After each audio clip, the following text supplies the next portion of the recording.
Alright guys, how's everybody doing out there? First comic review for 2023.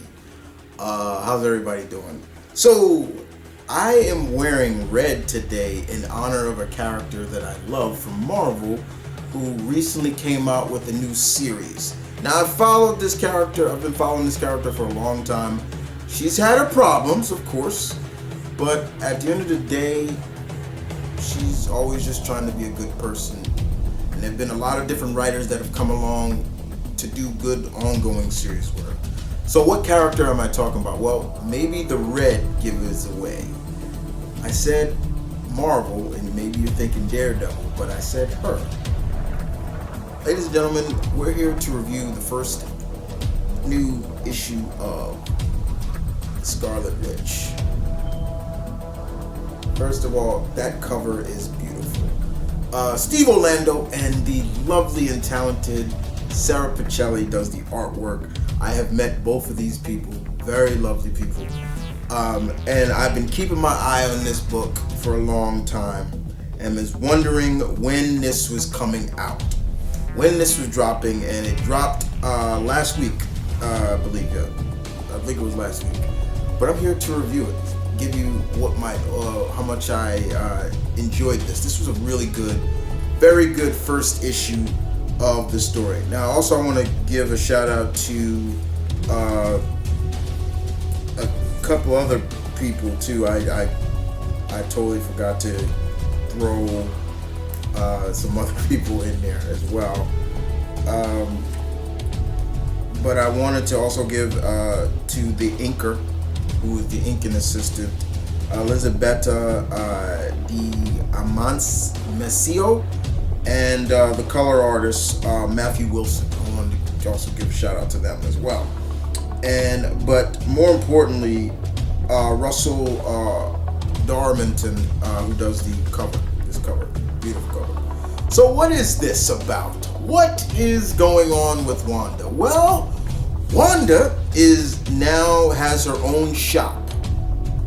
It's called the Emporium, and pretty much it's, to the naked eye, it's where you can get teas and massages and read good books and get like little totems and things like that. But that's just the outside. That's just to help certain individuals. But for those who have problems, true problems, they come here. It's called the last door. It's in the back of the shop. And in the back of the shop, that door is like a portal that she made for those. They will come through that door, that portal to her. It's really cool. I thought that was really cool. So Wanda is in Lock Kill, New York. It's a fictional New York town. But she has a shop there, and people do shop there. Like I said, it reminded me of, and I wonder if Mr. Orlando got a little bit of this from Ghostbusters. You know, Ray has a shop that sells all kinds of spooky books and stuff like that. I wonder if he got that from that, because it kind of reminded me of that. I was like, okay. And she's there, and her person that also helps and sells things is a character that was first introduced in the MCU. So for those who don't know who I'm talking about, we are talking about, let me show you, Darcy, Kat Dennings' character, right, yeah, that was in Thor. She now is a part of the MCU now. And I always thought she was already a part of it, but I guess not. But in the meantime, what makes this really cool is the fact that she runs the shop when there's need. And Wanda, we do see Pietro, and it was really cool to see Pietro. He's here, and he basically comes in like a flash. Get it? And he talks about Wanda, and he's like, I read all your books already, you know, things like that. And he's kind of questioning why his sister has this shop, and she explains him why. And it really was touching, and I love Wanda even saying, so how's my niece doing? And once again, just shows that Steve Orlando knows his lore. Because for everybody who doesn't remember, yes, Quicksilver has a daughter, Luna, who is the daughter of Crystal. Crystal is her mom, one of the Inhumans, and he said Luna's out in space with her mother off world, and I'm like, yep, figure that. But Wanda gets her first case. It's like a case to her, which I really enjoyed. She gets her first case. A young woman by the name of Jarnetta walks through the last door. She's speaking Italian, so all she remembers is being in Italy, and then of course she talks to Wanda and says things like, Wanda's speaking Italian to her too, but she also speaks English. And basically, she tells Wanda that in her town, this mayor came in. His name is Andrew Day, I believe, yeah. And he comes in and he just took over the town. Like, everybody is falling at his feet, bowing to him, like no free will. So, and Wanda is wondering why Janetta is not in this. And she realizes Janetta has a pendant. It's like a stone around her neck. And Wanda even tries to manipulate it a little bit. And she's like, I can't even manipulate it. It's almost like if you put oil in water. It's like the water will be around, but the oil will still be intact. That's how she's basically saying, I can't manipulate it. I can't even touch it in a sense. So it has some kind of magical qualities to it. So Wanda goes through the door to her, and I love the way they have Wanda looking, like the costume, and when she's like, it's almost like it's a cape, but it's not. Like, let me see, I get a better shot out of it. Okay, here's a good shot. Like, look at that the flowing of, of her. Like, there's like a veil, a mystical veil around her, an aura veil. I really like that. So she's in the city in Italy, and she approaches this guy Day, and he's talking about why are you Wanda's basically asking him, why are you doing this? And he basically goes on to say, well, it's more fun doing it here than doing it where he's from. He's from Poughkeepsie. Poughkeepsie is not too far from where I am. It's a couple of miles, not too far from where I am and where I live. So yes, I know my New York. So yes, and whatever, it's a point of view. It's like, you still look at this and you're just like, wow, why is this guy doing it? He has this power.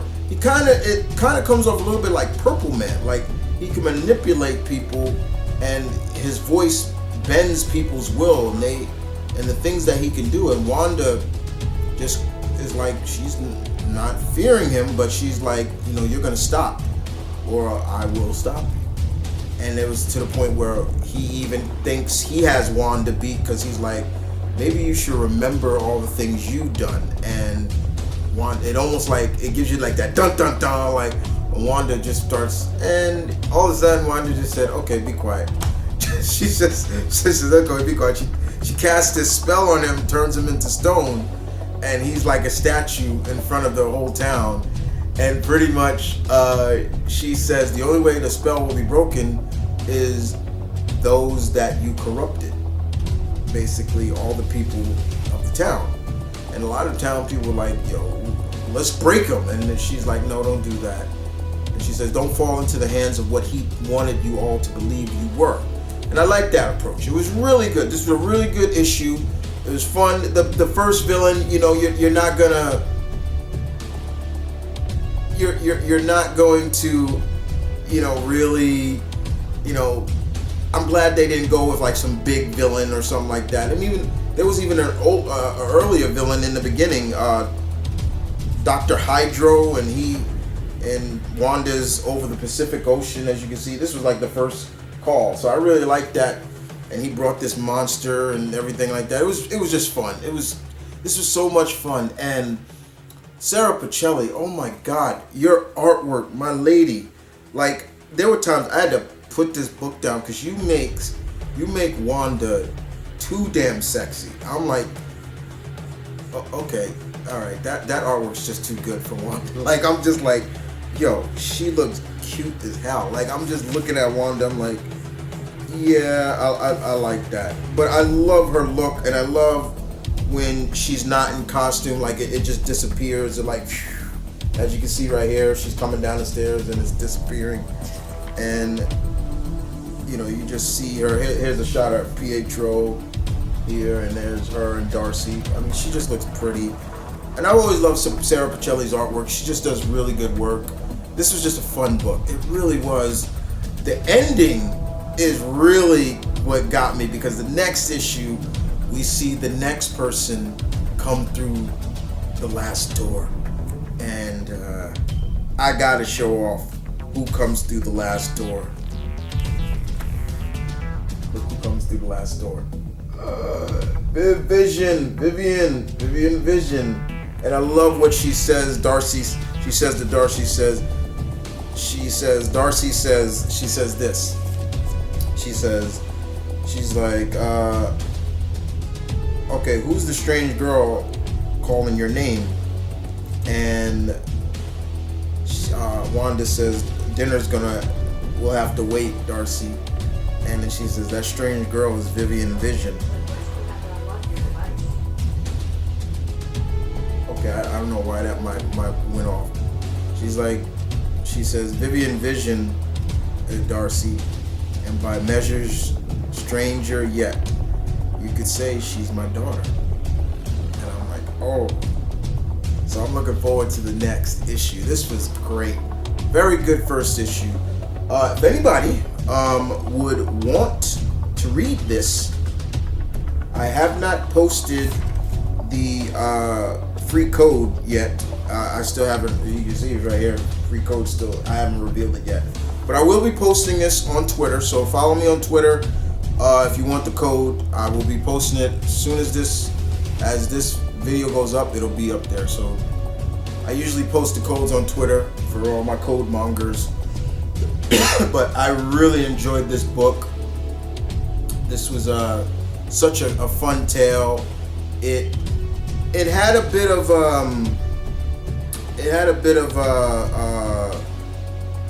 it was like mystery, crime, mystery, like almost like a weird Twilight Zone feel to it, which I like. But I love this new approach for Wanda. Like she has this shop, but also it's also like a front, also like a means for people to get help. You know, the remedies and all the teas and everything like that. That's for those that need it. You know, those that can help. But then you have those that they're on their last line of help, where people need more than just what she's selling, and that's what, hence the last door. I love that approach. Like I said, the last door is cool. It's really cool. I'll show you the last door. Here's her first client. Here's Janetta. She came through the door, which I really like it. It's fun. This was just really good. Steve Orlando does a good job with this. He really knows his stuff. You could tell he is a true lover of Wanda. Just the way he approached it, just the way, you know, everything and saying. So I mean, there are things about Wanda right currently that I don't like that Marvel has done. For example, I don't like that they took away the element of Wanda and Pietro are not the children of Magneto anymore. I hate that. I will never stop saying they're mutants. I never will. They're always going to be mutants to me. They won't be products of, I believe, the High Evolutionary and things like that. I don't like that. I'll never like that approach. I understand that in a sense why they did it, to try to, and I always feel like that came from because of them entering the MCU. Is like, okay, we got to separate them. But to me, Pietro Maximoff and Wanda Maximoff are the children of Magneto. They will always be mutants. And until they retcon that, until Marvel officially retcons that, to me, they will always be mutants, not test tube babies. Outside of that, and I just had to get that off my chest, but outside of that, do yourselves a favor. Pick up Scarlet Witch #1. It's worth it. It's really good. It's a fun book. If you like Wanda and sorcery and magic and all that stuff, you're going to like this. This was good. This was good. I'm wondering who else are going to step through the red door. I'm wondering if Steve Orlando's going to still showcase the relationship that Wanda and Brother Voodoo have. They were a couple at one point. So I'm wondering if that's going to come. They're going to bring that up. Will we see some Avengers pay Wanda a visit? Like, just pay her a visit, like, just to see how she's doing up in Lot Kill, New York. Things like that. But outside of that, it's good stuff. Very good. Well, guys, I hope you guys enjoyed that review. Like I said, I was paying respects by wearing red for Wanda. But in the meantime, thank you for listening. This was the first review of 2023. I have a lot more to come in terms of Marvel and DC and my, of course, indie showcase. Matter of fact, I'll talk a little bit more about indie showcase a little later. But in the meantime, you guys take care, and I'll see you guys next time. Keep reading. Deuces.